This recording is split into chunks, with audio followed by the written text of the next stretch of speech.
On a accéléré 35 startups dans des domaines aussi divers que l'alimentation, la mobilité, mais également le logement et la mode. Alors on a des programmes très courts et très denses. On est sur des programmes de 4 mois. Et pendant 4 mois, on a aux alentours de 110 heures d'atelier avec des experts, des mentors, des entrepreneurs expérimentés qui vont challenger les business models et qui vont aussi ouvrir des portes, ouvrir le carnet d'adresses pour au final arriver à faire du chiffre d'affaires.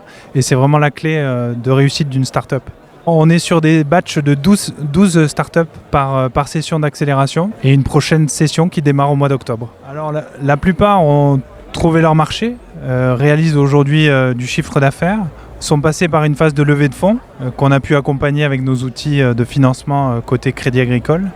Et on a levé des fonds auprès également de partenaires locaux, Business Angel, Région Sud. Après 2 ans, sachant que ce sont des processus qui sont assez longs, on est autour de 3 millions d'euros de fonds levés et des chiffres d'affaires qui ont été accélérés sur des chiffres autour de 50%.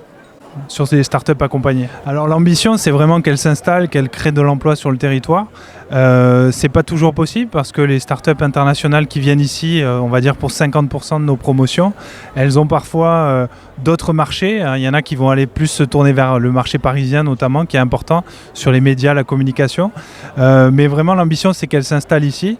Et là-dessus, on constate que c'est, on va dire, mission à moitié remplie, c'est-à-dire que dans une majorité de cas, elles s'installent ici, mais il y en a aussi qui doivent parfois aller sur la région parisienne qui est très forte en termes d'attractivité économique aussi. Alors il y a un focus très fort sur l'alimentation et l'agriculture de demain.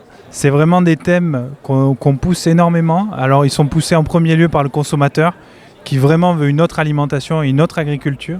Et sur ces thèmes-là, on a des startups qui sont en train vraiment de retourner complètement le marché et de court-circuiter tout ce qui se faisait avant. Exemple, My Food Story, qu'est-ce que vous avez dans votre assiette? Est-ce qu'on peut raconter l'histoire d'une assiette jusqu'au producteur avec les outils digitaux qui peuvent vraiment être un levier pour démontrer voilà, les conditions de production, les critères, le cahier des charges, le label. Et autour de ça, c'est finalement ce qu'on ne voit pas quand on consomme, quand on a une assiette. Là, grâce à l'outil digital, on peut remonter toute la chaîne de valeur.